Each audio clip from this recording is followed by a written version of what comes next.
The show's become a sort of comedy show over the course of time, because what else can you do but laugh at these idiots who are making such a mess of this country? Laugh or cry. Yeah. And Starmer presents us with so much material. He really does. On an almost daily basis. Yeah. And if he's having a day off from being in the media, then one of his lamentable members of the cabinet will step up. Lamentable as in David Lammy, possibly. Yes, Lamentable as in Rachel Thieves. Yeah. You know, Angela Rayner. Yvette Cooper. Smashing the gangs. Yeah. In a stunning political upset, Hull City, once considered a rock-solid Labour stronghold, has turned its back on Sir Keir Starmer's party. Instead, voters are rallying behind Reform UK, delivering a seismic shock that could reshape the entire political landscape. Tonight, the message from Hull is loud and clear. The old loyalties are crumbling and the new rebellion is just getting started. When did you last speak to Keir Starmer? Oh gosh, just before the election, there were months and months of negotiation about whether we could have a conversation, and one of the whips managed to get me in front of him, and I think I had 17 minutes, and that was after 4 years of trying. So May last year, May or June last year? Something like that. I couldn't exactly tell you when, probably May. And he just looked at me like I was an alien. I mean, he often does. I don't think he has any concept of this particular issue or what people in the party have been put through over it, actually. And we're not just, it doesn't really matter what happens to me. I've got a good job and a platform, but we're talking about the Darlington nerve. This spells deep trouble for Labour. Not the kind that can be fixed with slogans or last-minute promises. Labour is slipping into dangerous territory. For decades, Labour banked on strongholds like Hull, Sunderland and Stoke, where loyalty was passed down like a family heirloom. Voting Labour wasn't just a choice, it was stitched into the community. Now that bond is fraying. Reform UK isn't just stealing Tory votes anymore, it's tapping into anger that crosses party lines. Voters, abandoned by both Labour and the Tories, are finding a new banner to rally behind. Meanwhile, the Liberal Democrats are showing surprising flexibility. In Tory suburbs, they campaign as progressives. In Labour towns, they talk tough on spending.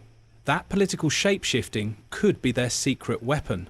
If a city like Hull starts to turn away, it's not a mid-term wobble, it's the start of a political earthquake. I know many parents will be really worried about upcoming strikes. What I want to see is everybody getting around the table and resolving these issues. They can be resolved, and the sooner they're resolved, the better.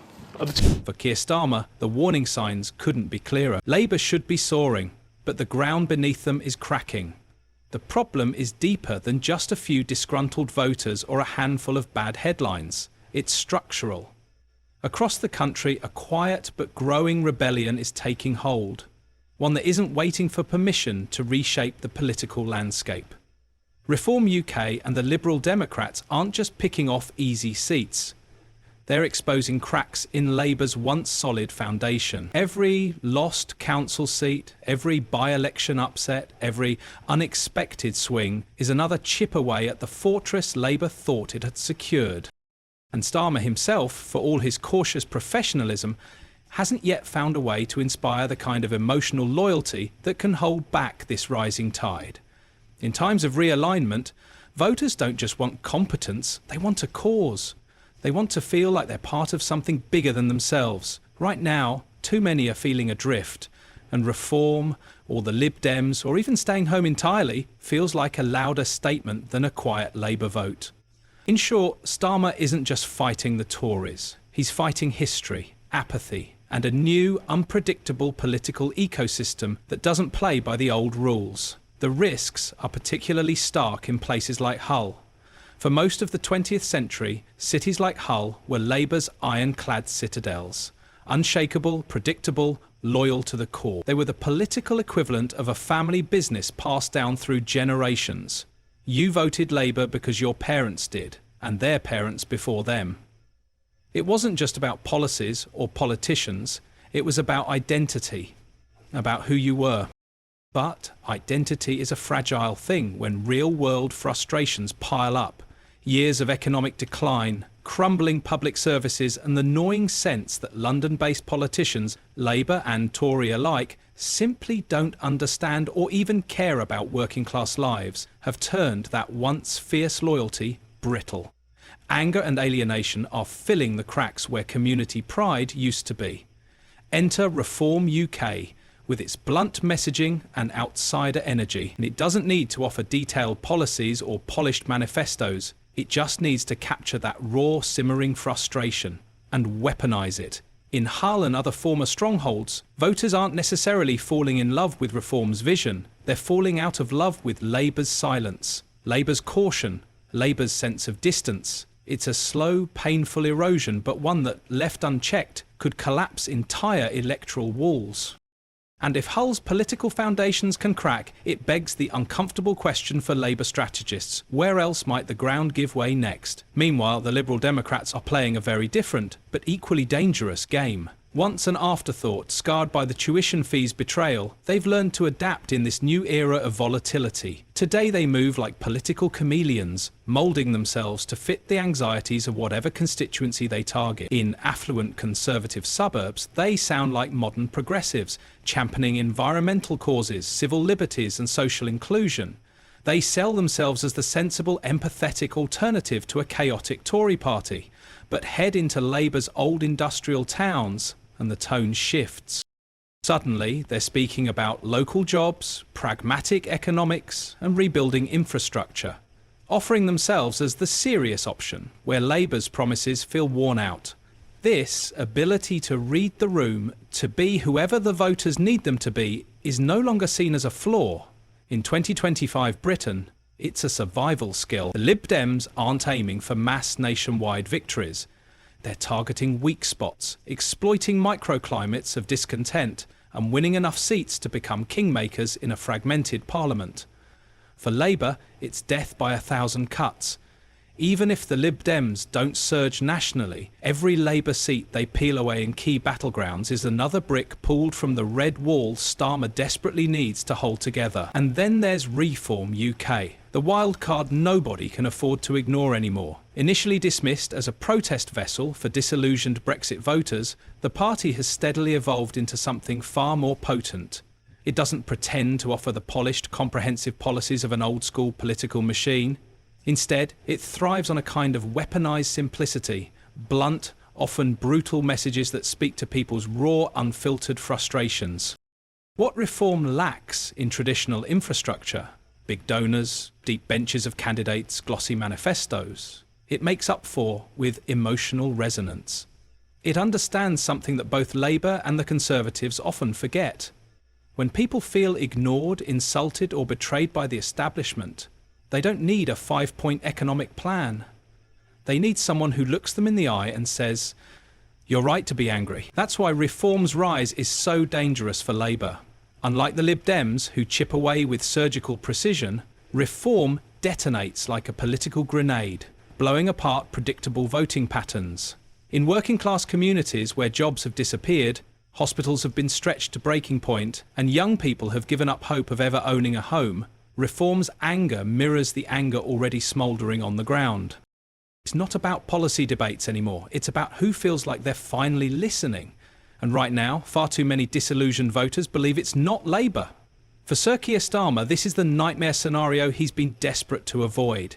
His entire political strategy, cautious, calculated, relentlessly focused on competence, was designed to reassure voters that Labour was once again a safe pair of hands. He didn't set out to ignite a revolution. He set out to rebuild trust, brick by brick, policy by policy. But revolutions don't wait for permission, and the danger now is that Starmer is offering answers to a question the country has already moved past. He's speaking in the careful language of governance, of fiscal rules and incremental change, when large swaths of Britain are screaming for something bigger, louder and more visceral. The old rules said that opposition parties should win by default when governments collapse under their own weight. But these are not the old days. The collapse of Conservative dominance isn't automatically transferring into a Labour landslide. Instead, the political energy, the raw, unpredictable anger that once would have fueled Labour's comeback, is splintering into 1,000 unpredictable directions. Reform, Lib Dems, Greens, Independent. It's as if the electorate, having lost faith in the government, didn't turn eagerly to the alternative, but instead decided to burn the whole rulebook and write a new one themselves. And Starmer, cautious by instinct and loyally by training, now finds himself trapped between the crumbling past and a future that refuses to be tamed. The real danger for Labour isn't just losing a handful of seats, it's losing the emotional connection that made it a movement rather than just another party. Historically, Labour succeeded not because it always had the most polished leaders or the tidiest manifestos, but because it represented something visceral. Hope for the working class, a voice for the forgotten, a banner under which ordinary people could imagine building a better life. It wasn't just votes that Labour won, it was hearts, identities, entire community loyalties.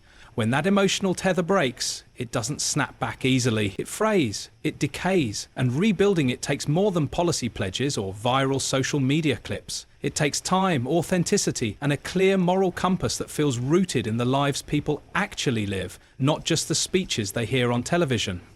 Right now, too many voters look at Labour and don't see themselves reflected anymore. They see a party that talks about growth, but not about dignity. They hear plans for change, but feel none of the fire that once drove them to the polling station with pride. The political landscape is shifting beneath Starmer's feet, and unless he finds a way to reconnect, not just with voters' minds, but with their very sense of belonging, Labour risks becoming exactly what it once fought against, part of the establishment people are desperate to overthrow. And that's why what's happening in places like Hull matters far beyond local headlines or council elections. It's not just about one city drifting politically. It's a canary in the coal mine for a deeper, more profound upheaval across Britain. When traditional Labour cities start to wobble, it signals that the old tribal loyalties that once structured British politics are dissolving. The great, familiar landscape of red and blue, mapped neatly across towns and counties, is starting to blur. New fault lines are appearing, not between left and right, but between those who feel listened to and those who feel abandoned, those who still trust the system and those who want to tear it down. Hull's uncertainty mirrors a national mood of dislocation. Across the country, people are questioning not just which party to support, but whether any party still deserves their faith at all. The traditional bonds of class, region, and party identity are weakening, replaced by a volatile mix of anger, aspiration, and distrust. This is not the slow drift of politics as usual. It's the kind of tectonic shift that can reshape the entire foundation of the political system, much like what happened in the early 20th century when Labour first rose from the ashes of liberal decline. And once a realignment of this magnitude begins, it doesn't ask permission. It doesn't wait for cautious leaders to catch up. It tears through the landscape like a storm, leaving a new world behind, one where the old maps no longer apply. For Sir Keir Starmer, recognising this shift isn't just an academic exercise, it's a matter of survival. He cannot afford to treat these warning signs as isolated incidents, the political equivalent of bad weather that will eventually clear. They are symptoms of a deeper, structural change, one that demands a radical rethink of how Labour speaks to the country, who it claims to represent, and what emotional connection it offers beyond competence and cautious optimism. If Labour tries to meet this moment with old formulas, technocratic policy launches, tight media management, incremental promises, it risks seeming not just out of touch, but actively irrelevant. Voters aren't just seeking managers for the broken Britain they inhabit, they're looking for visionaries, insurgents, leaders who seem as frustrated as they are and bold enough to offer more than minor repairs to a collapsing house. Starmer faces a brutal choice: evolve into a leader who can channel this new, volatile energy, or be overtaken by forces outside his control.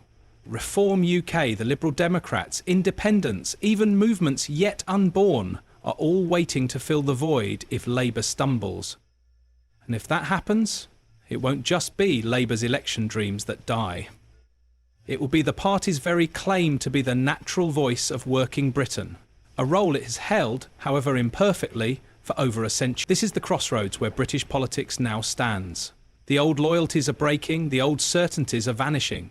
Voters who once moved predictably between Labour and Conservative are scattering across an unpredictable new landscape, guided not by party loyalty but by raw emotion, anger, exhaustion, hope, fear.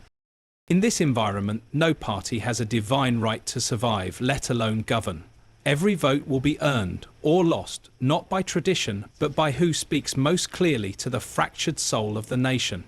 Hull may be just one city, but its political tremors are a warning shot to anyone still clinging to the politics of yesterday. If Labour loses cities like Hull, it risks losing the very heart of its identity. Not just an election, but its historic purpose. And for Sir Keir Starmer, the clock is ticking. To merely manage this moment is to be swept away by it. To survive, and more importantly, to lead, he must become more than the cautious manager he set out to be. He must become a figure who can channel the rising, restless spirit of a Britain desperate for something or someone to believe in again. Because if he cannot, others, less cautious, less polished, and far more disruptive, are ready to seize the future. The battlefield is changing. The rules are changing. The only question left is whether Starmer and Labour can change fast enough to survive it. If you enjoyed this breakdown, like and subscribe to the channel for more updates like this.